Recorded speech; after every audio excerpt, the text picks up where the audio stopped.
नमो ज्ञानेश्वरा निवृत्ती उदारा सोपानदेवा मुक्ताबाई नमो त्रिभुवन पावनी आद्यत्रय जननी देवांची जयांची केलिया स्मरण होय सकळ विद्यांचे अधिकरण तेची वंदो श्री चरण श्री गुरूंचे ते नमस्कारोनी आता सर्व धर्मान परित्यज्य मामेकं शरणं व्रज अहम त्वा सर्व पापेभ्यो मोक्ष इच्छामि मा शुचः।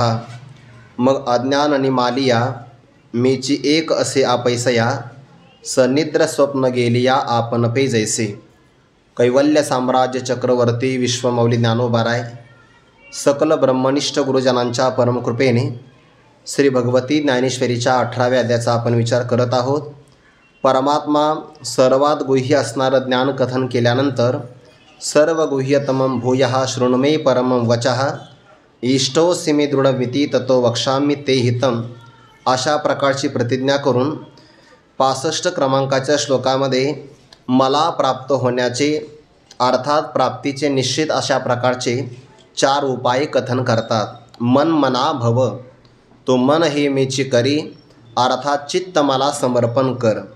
पण एखादा असणारा व्यक्ती द्वेषानेही चित्त अर्पण करू शकतो, तसा प्रकार मात्र होता कामा नये। याकरता मद भक्तो अर्थात माझ्यावर प्रेम करणारा हो। भगवत विषयक प्रेम निर्माण होण्यासाठी आपल्या हातून घडणारं सगळं कर्म एक प्रकारची पूजा आहे आणि तीच स्वकर्माची पूजा मला अर्पण कर। यालाच मदयाजी असं म्हणतात, यजन करणारा। चौथा उपाय सांगितला, माम नमस्कुरू, मला नमस्कार कर। चित्त अर्पण करणारा, माझ्यावर प्रेम करणारा, सर्व कर्म समर्पण माझ्यासाठीच करणारा आणि सर्वत्र प्राणीमात्रामध्ये नम्रता धारण करून नमस्कार जो करतो, भगवान म्हणतात माम एव एस्यसि, तो मलाच प्राप्त होतो। सत्यंते प्रतिजाने, तुझ्यासमोर मी ही सत्य प्रतिज्ञा करत आहे कारण तू मला अत्यंत प्रिय आहे। हा 65 क्रमांकाचा श्लोकाचा भाव सांगितल्यानंतर या गीताशास्त्राचा उपसंहार परमात्मा करतात। काल आपण विचार केला, जीवाला प्रिय वस्तूचा वियोग झाला की जे दुःख होतं त्याला शोक असं म्हणतात। जीवाचा एक स्वभाव आहे, त्याच्या अंतःकरणामध्ये एक प्रवृत्ती आहे, त्यालाच प्रेम नावाची प्रवृत्ती असं म्हणतात। जीवाने जर हीच प्रेमाची असणारी वृत्ती भगवत आकाराची केली तर त्याला भक्ती असं म्हणतात। भक्तीमध्ये रडावं लागत नाही, भक्तीत रडणं नाही असं नाही आहे, पण शोक कारण करणारं रडणं मात्र भक्तीमध्ये नाही। एरवी व्यवहारामध्ये आपण कोणत्याही विषयावर प्रेम केलं तर पंचदशीकारांचं म्हणणं असं आहे, प्रियम त्वाम रोचती, जो जो प्रिय वस्तू असतो, विषय असतो, तो मनुष्याला रडवितोच बघा। कशावरही प्रेम करा, फक्त व्यक्तीवर प्रेम केलं, विषयावर प्रेम केलं, जड पदार्थावर जरी प्रेम केलं तर प्रिय वस्तू मनुष्याला विषय रडवितच असतो। अर्जुनाला सुद्धा हेच रडणं प्राप्त झालं। ज्यांच्यासाठी मी आजपर्यंत उपकार केले तेच माझ्यासमोर युद्धामध्ये उभे आहे। युद्ध करण्याची अडचण नाही आहे, पण युद्ध झाल्यानंतर मला यांचा वियोग प्राप्त होईल। त्या वियोगातून जे दुःख होतं त्याला म्हणतात शोक। मग अर्जुनाचा शोकनाश व्हावा याकरता भगवंताने 2ऱ्या अध्यायाच्या 2ऱ्या आणि 3ऱ्या श्लोकामध्ये अर्जुनाला थोडेसे विचार सांगण्याचा प्रयत्न केला आहे। कुतस्त्वा कशमलमिदं विषमे समुपस्थितम अनार्यजुष्टम अस्वर्ग्यम अकीर्तिकरम असं म्हटलं की नाही।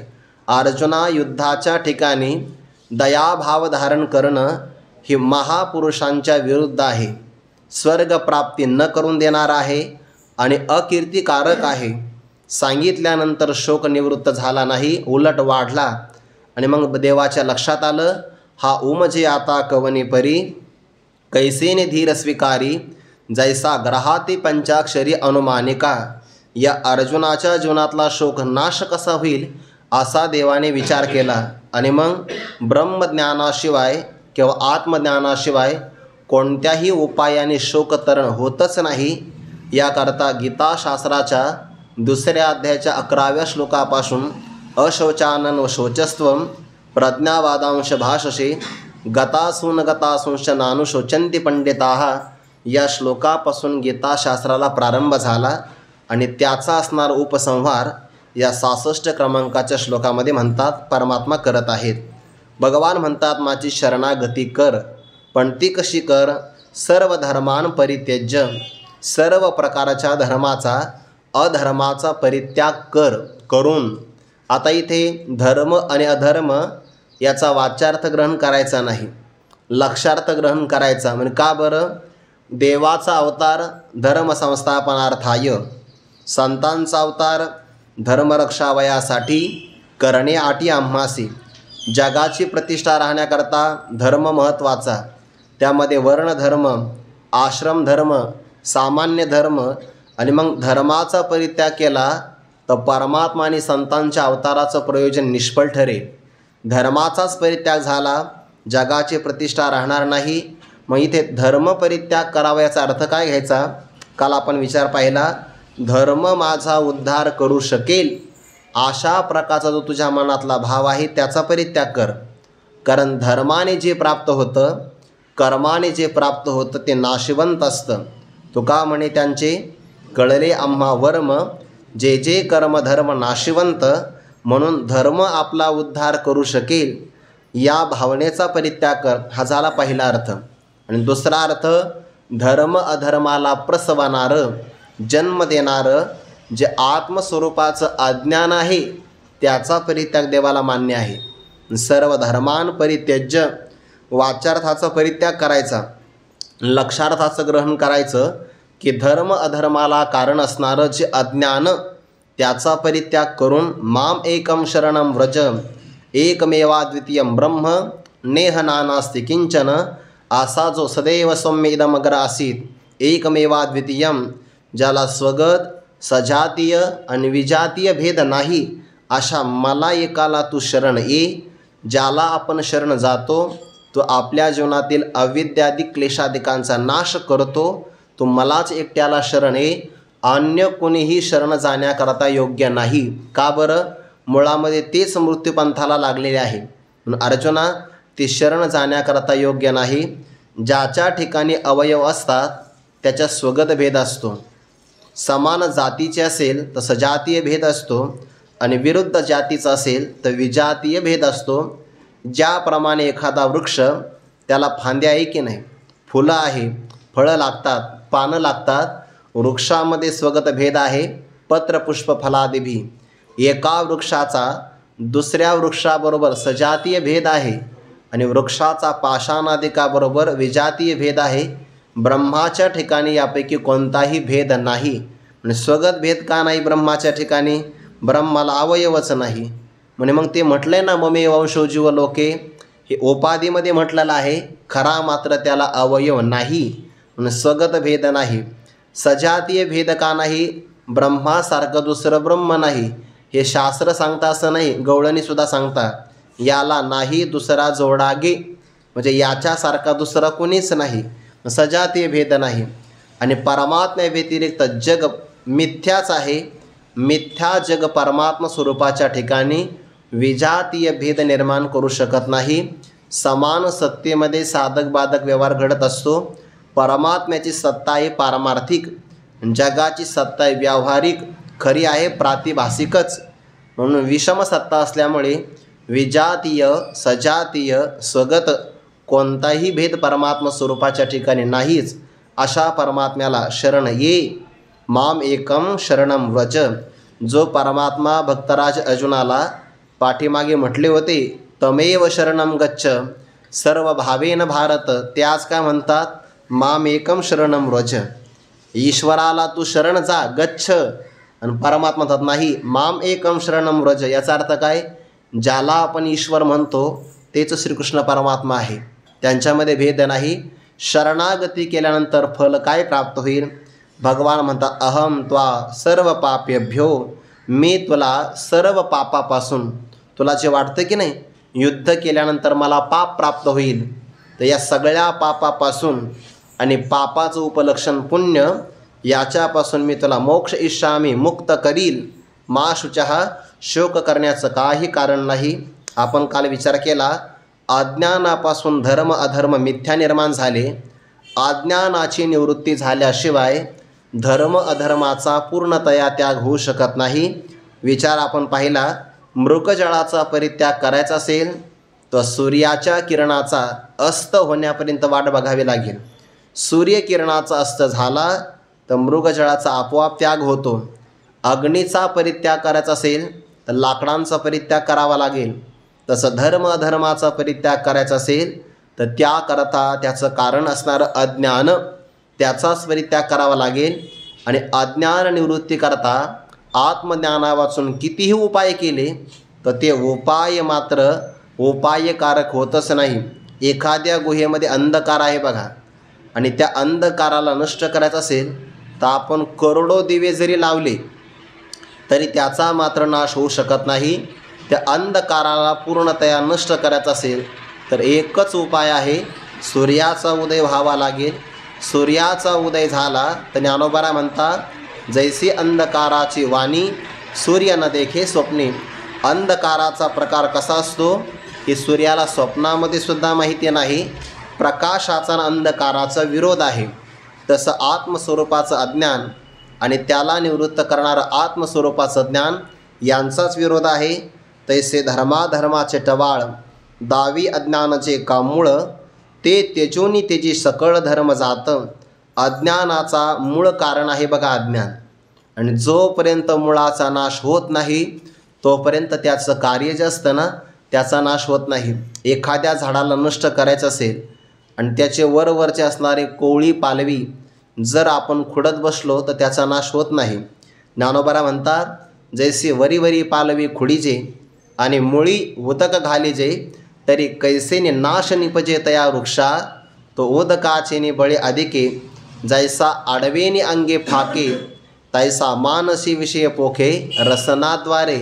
तसं धर्म अधर्म यांची निवृत्ती करण्याचा प्रयत्न केला आणि त्यांचं मूळ कारण असणारं अज्ञान तसंच ठेवलं तर त्याचा परित्याग कल्पांतापर्यंत होणार नाही. म्हणून ते तेजोनी ते अज्ञान परित्याग करून त्याची सकळ धर्म जात.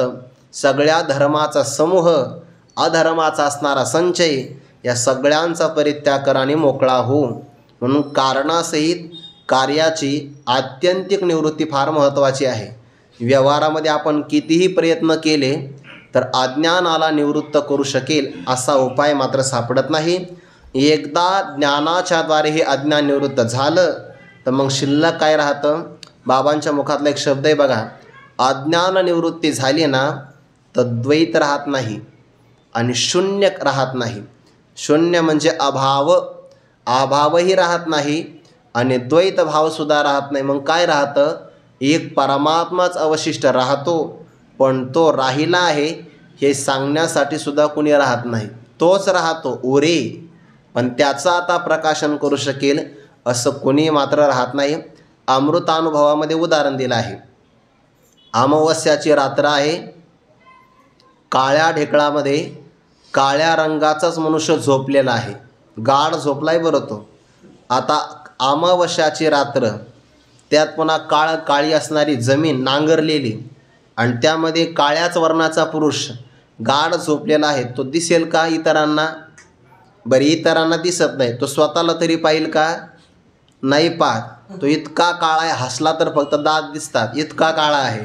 म्हणजे तो स्वतःलाही जाणत नाही, अन्यही त्याला जाणत नाही, पण तो नाही का?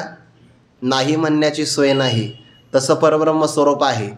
जगत नाही, जगाचं कारण अज्ञान नाही.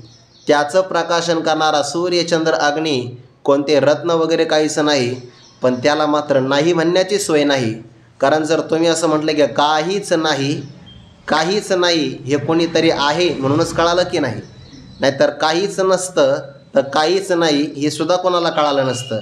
पण ज्या अर्थी अभावाचं सुद्धा प्रकाशन करतो, तत्सापेक्ष भावाचंही प्रकाशन करतो आणि या दोघाच्याही ते अतीत आहे, ते आपलं निखळ स्वरूप आहे. म्हणून भगवान म्हणतात ते एकटंच राहतं. मग अज्ञान निमालिया मीची एक असे अपैसया, सनिद्र स्वप्न गेलिया आपण पे जैसे. 96 क्रमांकाची ओवी आहे. अज्ञान निमालिया हा मग शब्द महत्त्वाचा आहे बरं. मग म्हणजे केव्हा? आपल्याला अज्ञान निवारण करणारं, निवृत्त करणारं श्रोत्रिय ब्रह्मनिष्ठ कृपाळू सद्गुरूंच्या मुखातून जर ब्रह्मज्ञान प्राप्त झालं तर मग अज्ञान निमालिया, हाच त्याला उपाय आहे. ते ज्ञान पैगा बरवे, जरी मनी आधी जाणावे, तरी संताया भजावे सर्वस्वेशी. जे ज्ञानाचा कुरुठा, ते तर सेवा हा दारवंटा, तो स्वाधीन करी सुबटा ओळगोणी. तरी तनु मनुजीवे चरणांशी लागावे, आणि अगर्वता करावे दास्य सकळ. हे महत्त्वाचे बरं. गर्व होता कामा नये, गर्विष्ठ मनुष्य दास्य सेवा करू शकत नाही. भागवतामध्ये आलंय बघा, एखाद्याला सेवेचा गर्व जरी असेल तरी त्याच्याकडून खरी सेवा होत नाही. आपल्याला बऱ्याचदा हे प्रकरण बघायला भेटतात व्यवहारामध्ये. काही मनुष्याकडे नुसता सेवेचा भाव जरी आला तरी ते अभिमानामध्ये सेवेचं समाधान नाही मिळत.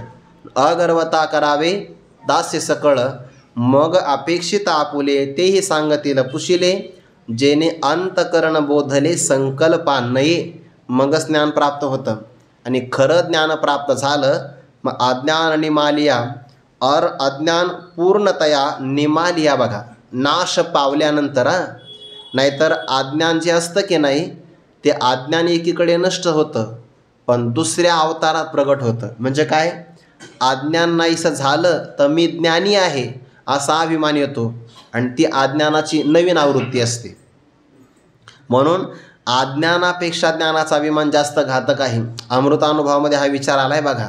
गुरुवर्य बाबांनी रामनवमीच्या काळामध्ये खूपच गोड अमृतानुभवाचे पाठ सांगितले, सगळे उपलब्ध आहे, ऐकण्यासारखे बघा.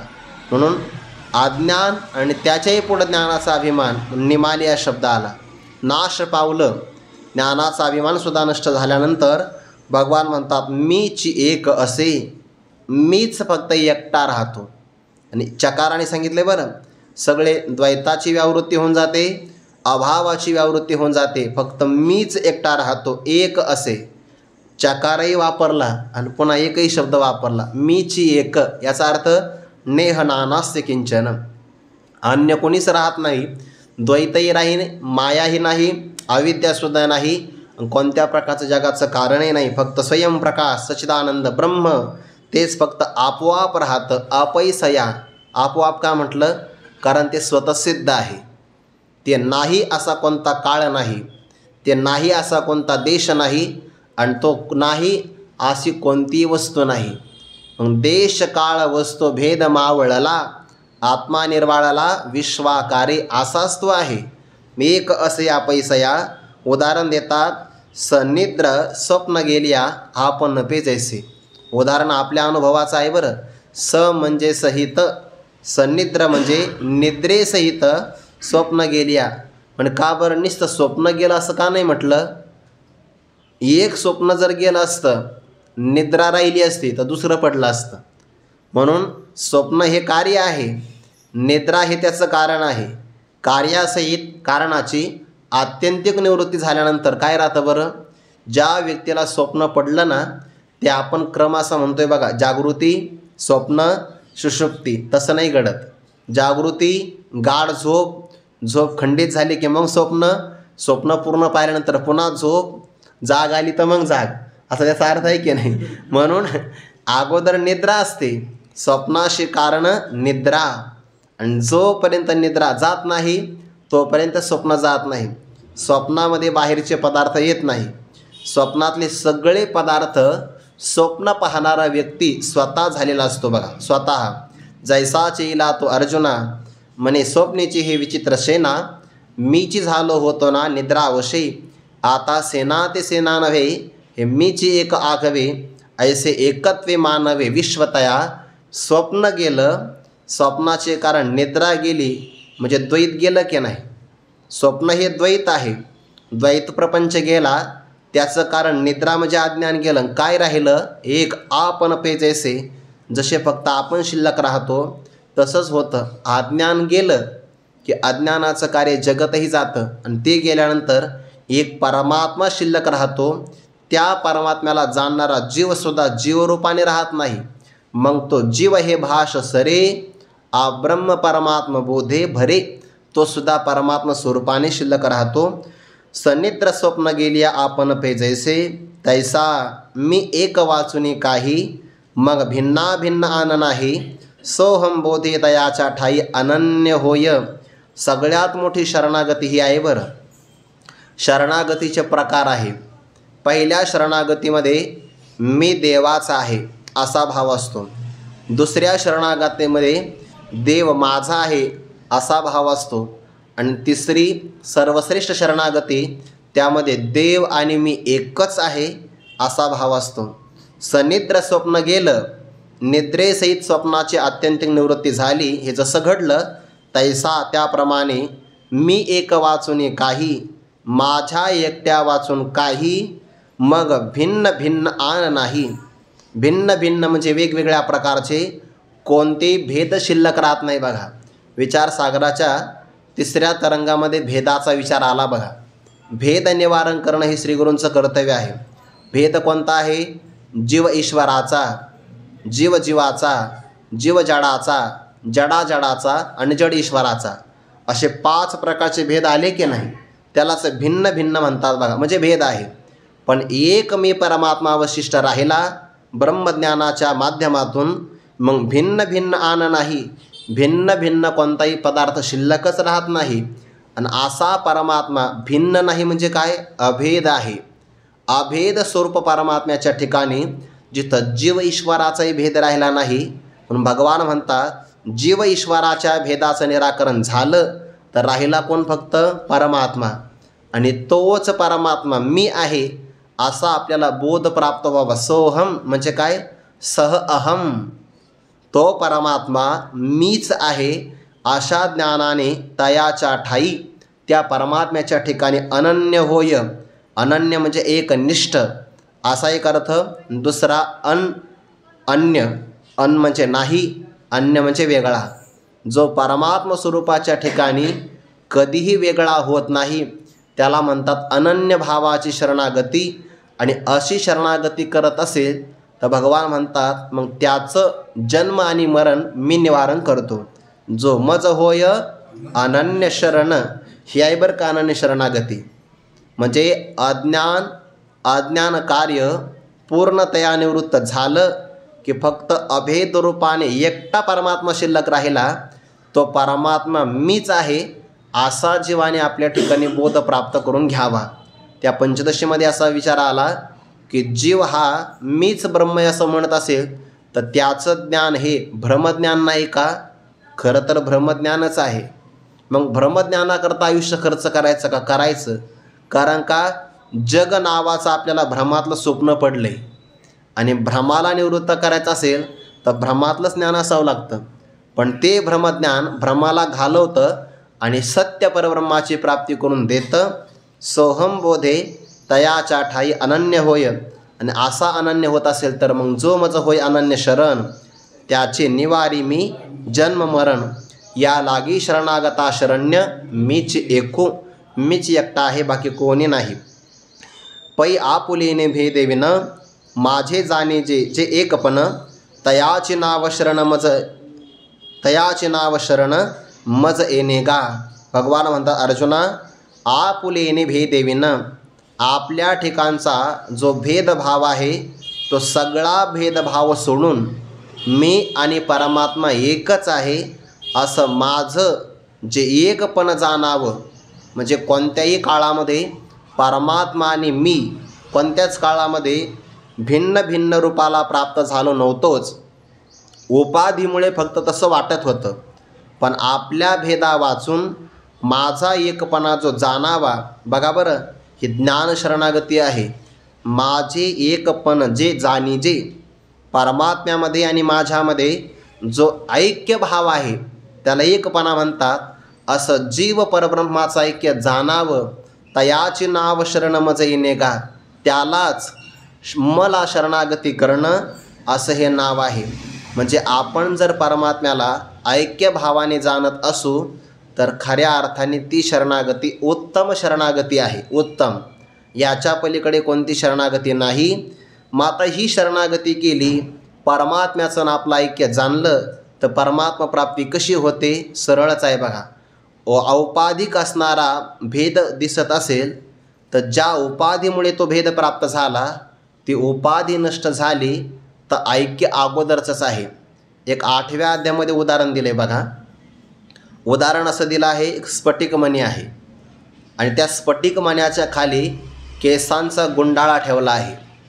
अनेक प्रकारचे केस एकत्रित केले आणि स्फटिक शिळा स्वच्छ असते, काचेपेक्षाही स्वच्छ ती ठेवली आणि दुरून पाहिलं तर आपल्याला असं वाटतं की त्या स्फटिक मण्याला तडे गेले, लांबून अशा रेषा रेषा दिसतात, त्याच्यामध्ये असे तुकडे तुकडे पडले असं वाटतं आहे. कशामुळे? की त्या स्फटिक मण्याच्या खाली असणाऱ्या केसांमुळे. ज्ञानोबा म्हणतात, पै केशांचा गुंडाळा वरी ठेवली स्फटिक शिळा, ते जव पाहिजे तव डोळा भेदली गमती. वाटते की तुकडे तुकडे झाले आहे, पण केशांचा गुंडाळा जर बाजूला नेला तर मग मनुष्याला असं वाटतं की अरे स्फटिक शिळा तर अखंडच होते, मग तिला आपण एखाद्या धातूचा डाग दिला किंवा सांदली असं घडतं का? नाही. ज्या केसांच्यामुळे तुकडे झाले असं वाटत होतं ते उपाधीचा भाग बाजूला केल्यामुळे शिळा अखंडच आहे, अखंडची आयती. तसंच आहे माया आणि अविद्या, यामुळे एका परब्रह्माच्या ठिकाणी ईश्वर भाव आणि जीवभाव प्राप्त झाला होता. ती अविद्या आणि माया ही उपाधी बाजूला केले की जीवाचं आणि परब्रह्माचं ऐक्य अखंडच आहे. म्हणून तर तुकोबारा म्हणतात ना, अखंड ऐक्य असं पावलो आम्ही. ते ऐक्य कायमचंच आहे, फक्त जीवाला भ्रमामुळे ते वाटत नव्हतं. ज्ञानोबारा म्हणतात, असा भाव प्राप्त झाला की ऐक्याची स्वतःसिद्ध प्राप्ती कशी होते. पुढे उदाहरण देतात, जैसा घटाचे नाशे गगनी गगन प्रवेशे, मज शरण येणे तैसे ऐक्य करी. घट ठेवला आहे, घटामध्ये जी मोकळी जागा असते की नाही, पोकळी रिकामा घट आपण आणला तर घटामध्ये असणारी जागा पोकळी त्याला घटाकाश असं म्हणतात. बाहेर असणारा आकाश ते आहे महाकाश, घटामध्ये असणारा आकाश आहे घटाकाश. योगायोगाने घट फुटला, घटाचे नाशे. आता महाकाशाच्या ठिकाणी घटाकाश हे नाव आलं, त्याला कारण कोण आहे? घट नावाची उपाधी कारण आहे. आणि घट उपाधीत जर फुटली तर आता ज्ञानोबारा म्हणतात, हागा घट जे वेळी फुटे ते वेळी तेथीचे आकाश लागे नीट वाटे, वाटा लागली तरी गगना भेटे एरवी चुके. घटामध्ये असणारा आकाश घट फुटला आणि एक व्यक्ती म्हणला, बघा घट फुटल्यामुळे हे जे आकाश आहे ना घटातलं, हे बरोबर महाकाशाच्या रस्त्यावर लागलं म्हणे. आता हे रस्त्याने सरळ चाललं ना तर महाकाशाची याला प्राप्ती होईल. ज्ञानोबा म्हणतात, असं होईल का ते चुकणार आहे? एरवी चुके नाही. तो आकार फक्त जातो. घटाकाशातलं घटाकाश म्हणजे आकाश, घट असताना सुद्धा काय आहे? महाकाश स्वरूपच आहे, फक्त आकार जातो. तसं जीवाचा देह, त्या देहामध्ये असणारं अंतःकरण आणि अंतःकरणामध्ये पडलेलं परमात्म्याचं प्रतिबिंब, ते फक्त अंतःकरण उपाधी किंवा अविद्या उपाधी आहे, तोपर्यंतचे चैतन्य वेगळं वाटतं. मग या उपाधीचा नाश झाला तर जीव परब्रह्म स्वरूपाला प्राप्त होतो. आणि एरवी नव्हता का? एरवी पण होताच. तो का म्हणे कैसे की कोठे जीवने राळा, तो का म्हणे हा तो स्वयं परब्रह्म. परत फक्त एवढंच आहे की मूर्खनेने वर्म संत चरण, पण त्याला फक्त ते वर्म कळत नाही. नाहीतर तो काय आहे? परमात्मा स्वरूपच आहे. घटाचे नाशे, घटाचा नाश झाला तर हे अवच्छेदवादाचं उदाहरण आहे बरं. कारण फक्त आकाशाला परिच्छिन्न कोणी केलं? घटाने. अवच्छेदवादामध्ये आभास मानला जात नाही. घटामध्ये आपण पाणी टाकलं आणि सूर्याचं प्रतिबिंब पडलं की त्यालाच काय म्हणतात? आभासवाद. म्हणजे अवच्छेदवादाचं उदाहरण पण हेच आहे. आणि यात फक्त पाणी ओतलं म्हणजे ग्रंथात नाही ओतायचा, उदाहरणामध्ये घटात पाणी ओतलं की प्रतिबिंब पडतं, म्हणजे आभासाचं ग्रहण होतं. दोन प्रक्रिया आहे की नाही, अवच्छेदवादाची आणि आभासवादाची प्रक्रिया आहे. बघा इथं उदाहरण कोणतं आहे? अवच्छेदवादाचं. घटाचे नाशे गगनी गगन प्रवेशे, गगनामध्ये गगनाचा प्रवेश होतो, पण कोणत्या? बघा गगनी म्हणजे महाकाशामध्ये आणि गगन प्रवेश म्हणजे घटाकाश. गगनामध्येच गगनाचा प्रवेश होऊन जातो, म्हणजे काय? गगनच गगन आहे, महाकाश महाकाशच आहे, फक्त व्यवहार घडला. गगनी गगन प्रवेशे, भगवान सांगतात हेच उदाहरण आहे. मज शरण येणे तैसे ऐक्य करी अर्जुना, मज शरण येणे ऐक्य तैसे करी. ज्या शरणागतीमुळे तुझं आणि माझं अखंड ऐक्य प्राप्त होईल अशी शरणागती माझ्याशी कर. आणि ती शरणागती फक्त ब्रह्मज्ञानाने होऊ शकते बरं. कारण ब्रह्मज्ञानच फक्त जीवाचं आणि परब्रह्माचं ऐक्य प्रतिपादन करत आहे. म्हणून त्याला महावाक्य म्हणतात की नाही. वेदाच्या ज्या वाक्यामध्ये फक्त स्वरूप कथन असतं त्याला अवांतर वाक्य असं म्हणतात. जीवाचं आणि परब्रह्माचं स्वरूप सांगितलं, पण ज्याच्यामध्ये जीवाचं आणि परब्रह्माचं ऐक्य कथन केलं जातं त्याला महावाक्य असं म्हणतात. तो महावाक्याची नावे गुरुकृपेचे थावे. माथा हात ठेवणे नव्हे थापटेला जैसा. महावाक्य फक्त ऐक्य प्रतिपादन करतं आणि अशी ज्ञानाच्या द्वारे ऐक्य शरणागती होईल. भगवान म्हणतात तैसे करी तसा उपाय कर. मग त्याकरता काय करावं लागेल? पहिल्यांदा त्याला निष्काम कर्माने अंतकरण शुद्ध करावं लागेल. निष्काम उपासनेनं अंतकरण स्थिर करावं लागेल. श्रोत्रिय ब्रह्मनिष्ठ कृपाळू सद्गुरूंची शरणागती करावी लागेल. सेवा, प्रणिपात, परिप्रश्न, तत्परता, संयतेंद्रियता आणि पराकुटीचा विश्वास या सगळ्या साधनाने सेवा झाली की मग त्यांच्याकडून त्याला उपदेश ग्रहण होईल. असं ऐक्य ज्ञानाची शरणागती कर. मज शरण येणे तैसे ऐक्य करी. मज शरण येणे ऐक्य तैसे करी. मला शरण ये, पण त्या शरणागतीनं ऐक्य प्राप्त होईल. देवाला सुद्धा हे मान्य आहे बरं. म्हणजे काय? ऐक्य भावाला प्राप्त होणं हे देवाला मान्य आहे. अनंत जन्मापासून जीव वेगळाच आहे ना हो. अनंत जन्मापासून वेगळाच आहे. जीवाची आणि देवाची चुकामुकच झालेली आहे. ते देवाला सुद्धा मान्य नाही.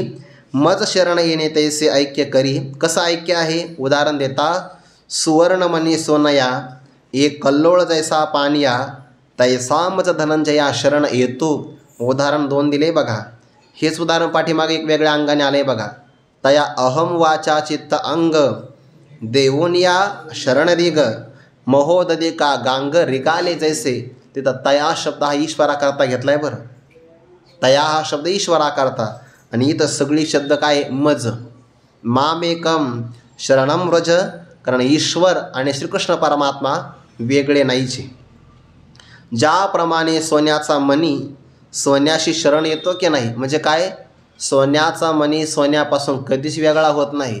जरी तो मणी रूपाने असेल तरी पण स्वरूपाने काय असतो? सोनंच असतो. का असं होतं? सोन्याची लगड आहे म्हणून त्याला 80,000चा भाव, पण सोन्याचं मणी आहे म्हणून त्याला 50,000चा भाव. असं घडतं का कधी? नाही बघा.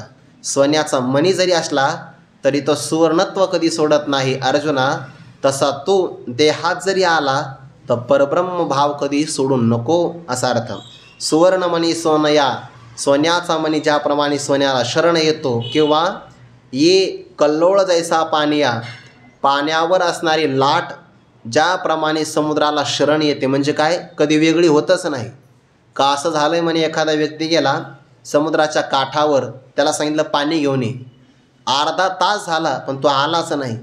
ज्याने सांगितलं तो पाहायला गेला. तुला पाणी सांगितलं राव आणायला आणि तो अजून आलाच नाही. तो नेहमी लाटा शांत होण्याचा विचार करतोय. कारण पाणी वेगळं आहे, लाटा वेगळे आहे. या लाटा आणल्या तर तुम्ही मला रागवाल, कारण पाणी येणार नाही. तो मला बरोबर आहे, यामुळेच तुला अर्धा तास लागला. कारण का? अरे समुद्राचं पाणी आणि समुद्राच्या लाटा स्वरूपाने वेगळ्या नाही, दिसण्याकरता वेगळ्या आहे. सुवर्णाचा मणी आणि सोनं एकच आहे. पाणी आणि कल्लोळ एकच आहे. तसं जीव आणि ब्रह्म एकच आहे. फक्त पाहणाऱ्याला वेगळं वाटतो, तो भाव वेगळा आहे. तैसा मज धनंजया शरण येतो. तशा प्रकारे अर्जुना तुम्हाला शरण ये बरं. नाहीतर मी देवाचा शरण आहे, देवाला मी शरण गेलो आहे आणि स्वरूपाने वेगळा राहत असेल तर अशी भेदभावाची शरणागती देवाला मान्य नाही. म्हणून तर भगवंताने म्हटलं की नाही पाठीमागं, आपुलेने भेदे विन. आपला कोणताही भेदभाव शिल्लक न ठेवता परमात्मा आणि मी एकच आहे, याला काय म्हणतात? जीवेश्वराचा भेद नष्ट करणं.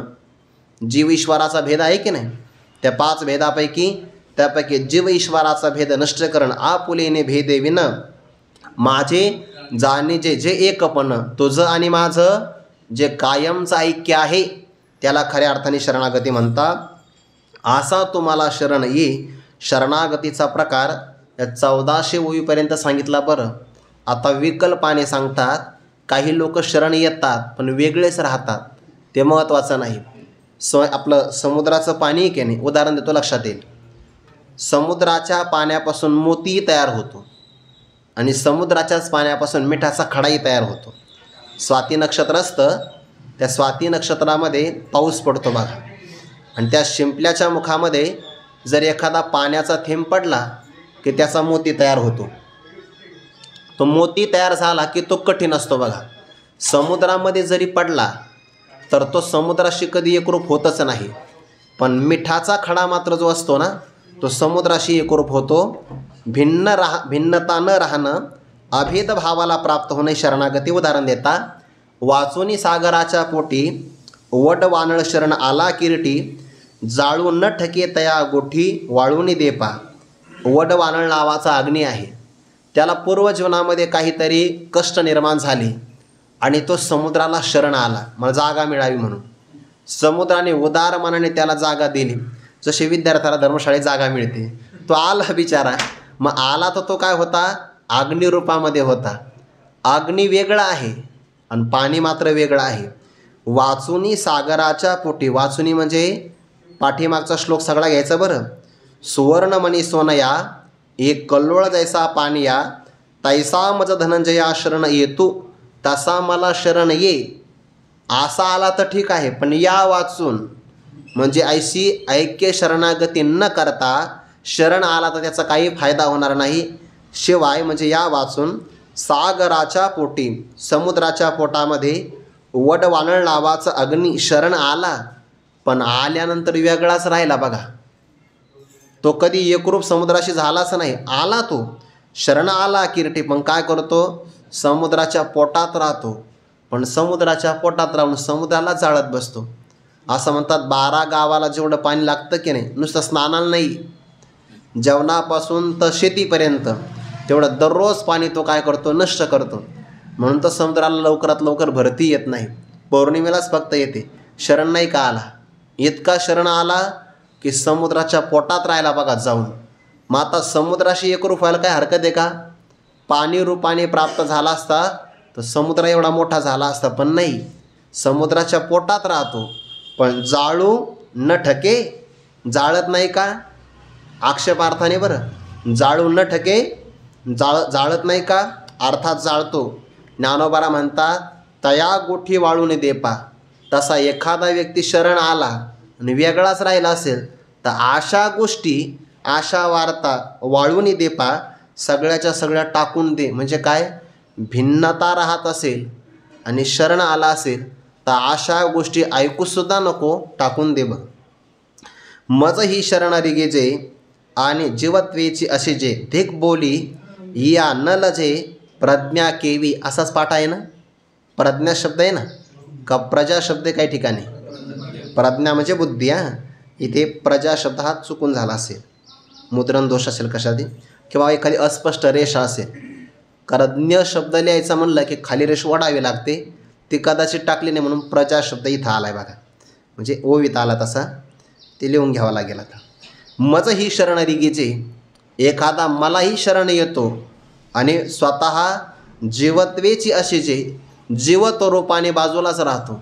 आम्ही देवाला शरण आलो आहे बघा, काया वाचा मनाने शरणागती केली आणि तिथं आल्यानंतरही जीवत्वानेच राहतो. बघा, शरणागतीमध्ये स्वतःचं अस्तित्व शिल्लक राहत नाही. आणि एखादा व्यक्ती स्वतःचं अस्तित्व शिल्लक ठेवत असेल, किंचितसुद्धा भेद राहिला ना, यो वै उदरम अंतरम कुरुते आत तस्य भयम भवते. जो थोडासा सुद्धा भेदभाव ठेवतो त्याला भीतीच प्राप्त होते. देवाला थोडाही भेदभाव चालत नाही बरं, किंचितही नाही चालत. एखाद्याला अभिमान झाला ना, हे बा, अहंकार हे जीवत्वाचं लक्षण आहे. जीवत्व म्हणजेच काय, अहंकार. आणि देवाला मेरू पर्वताचं नाही वजं होत, पण तिळ मात्र असणाऱ्या अहंकाराचं मेरू पर्वता एवढं वजं होतं. तिळ मात्र जरी होय अभिमान, मेरूत्व समान भार देवा. मेरू पर्वताचं तेवढं वजन नाही देवाला वाटत जेवढं अहंकाराचं वाटतं ना. अहंकार किती मोठा आहे, तिळ मात्र. खरं आपला अहंकार तेवढाच आहे, तिळ मात्रचा अहंकार आहे. जरी आपल्याला महाराष्ट्र ओळखत असेल, बाहेर नाही ओळखत कोणी, पण तरी त्या आपला अहंकार किती आहे. आता महाराष्ट्र एक राज्य आहे, 12 कोटी लोकसंख्या आहे, तेवढे कुठं ओळखतात आपल्याला. आपल्याला लाईक आल्या तर हजाराने येतात फक्त, कोटीनं तर कधी येतच नाही. म्हणजे 12 कोटी लोकसंख्याचं महाराष्ट्र राज्य, असे कितीतरी राज्य भारत देशात, भारतासारखे कितीतरी देश एका खंडात, असे 5-6 खंड एका पृथ्वीवर, ते सुद्धा 25% भागावर, बाकी सगळं पाणीच आहे. पृथ्वीसारखे अनेक ग्रह एका सूर्यमालेमध्ये, अशा हजारो सूर्यमाला आहे आकाशगंगेमध्ये. त्याला गॅलेक्सी असं काहीतरी म्हणतात बघा. कितीतरी आहेत तशा आकाशगंगा, आणि आकाशगंगा आणि ब्रह्मांड व्यापक आहे. आपला अहंकार कुठं लावायचा? म्हणजे अगदी समुद्रामध्ये मोहरी शोधावी, सापडेल का? तसा आपला अहंकार आहे. कोपऱ्यातच असतो बघा, धर्मशाळेच्या एकाच कोपऱ्यात आहे आपण, तरी म्हणतो मी कोण आहे, मला ओळखलं का? नाही ओळखलं. तू फार मोठा आहे, कसं का ओळखणार तुला? मज ही शरणरी घेजे आणि जीवत्वेची असेजे, मलाही शरण यावं आणि जीवत्वानेच राहावं. परमात्मा म्हणतात धिक्कारासो या बोलण्याचा. हे बोलण्यामध्ये आपली असणारी प्रज्ञा बुद्धी, त्याला लाज कशी वाटत नाही. धिक बोली या न लजे प्रज्ञा केवी, देवाची दयावरही. ज्ञानोबारांचा शब्द आहे फक्त धिक एवढाच आहे. धिक्कारासो तो कोबऱ्यांचा थोडा कठीण शब्द आहे, पण ज्ञानोबारांची मृदू भाषा असल्यामुळे माऊलीत नाही.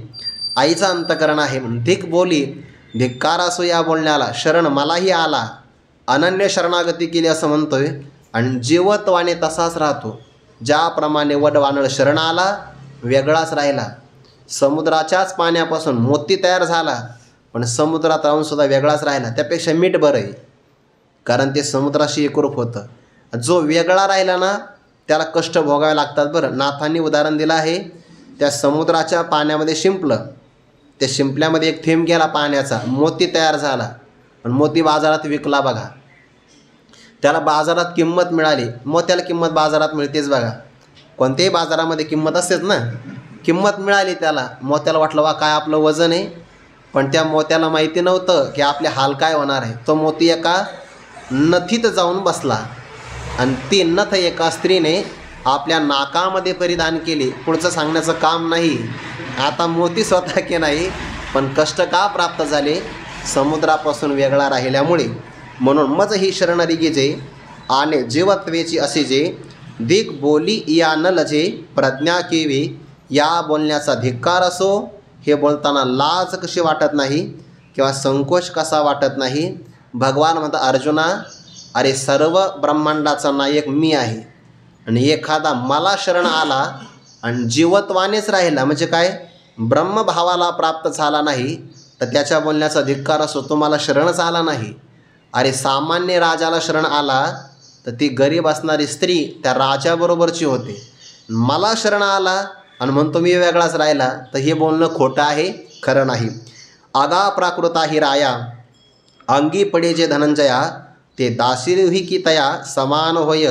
मा मी वेगळा शब्द आहे बरं, मा मी नाही, मा मी विश्वेश्वर भेटे आणि जीवग्रंथी न सुटे. हे बोल नको खटे काने लावू, मनोन मी होनी माते. सेवने आहे आई ते, तैसे करी हाता येते ज्ञाने येणे. या 3 ओव्यांचा एकत्र विचार आहे. आगा, आगा म्हणजे अरे अर्जुना, प्राकृत आहे राया. प्राकृत म्हणजे काय? सामान्य असणारा राजा आहे बघा. म्हणजे कुठपर्यंत सत्ता आहे त्याची? एखाद्या पृथ्वीच्या एका भागावर, जमिनीवर. नाथांचं म्हणणं आहे की नाही हरिपाठामध्ये, दुर्बळाची कन्या समर्थाने केली, अवदसा आणि माली दरिद्राची. दरिद्री पुरुष आहे, राजाची नजर गेली, सहज नजर गेली रस्त्यावर, आणि पाहिलं तर स्वरूपाने सुंदर आहे, लक्षणाने पण योग्य आहे. राजाच्या मनामध्ये असं आलं की हे दाशी नाही, हिला पट्ट राणी करायचं आहे. प्राकृता ही राया, अंगी पडे. अंगी पडे म्हणजे त्याला प्राप्त झाली. वाक्प्रचार आहे हा. अंगी पडे म्हणजे प्राप्त झाली. सामान्य असणारा राजा, त्या राजाला एखादी स्त्री पसंत पडली आणि ती त्याला प्राप्त झाली, तर ज्ञानोबा म्हणतात पूर्वजीवनामध्ये ती दाशी होती. तुकोबारांचं एक वेगळं आहे बरं का. म्हणजे अगोदर होती दाशी, पट्टराणी केली तिशी, तो भाग वेगळा आहे. इथला भाग वेगळा आहे बरं, इथला भाग वेगळा आहे. अंगी पडे जे धनंजया, ज्याला धन जिंकता येतं, हे धनंजया, ती राजाला प्राप्त झाली. अगोदर होती दासी, पण ते दासीरुही की तया, ती जरी दासी असेल, बट्टिक किंवा बटकूर असेल असं शब्द आहे त्याला जुन्या काळातला, तया समान होय.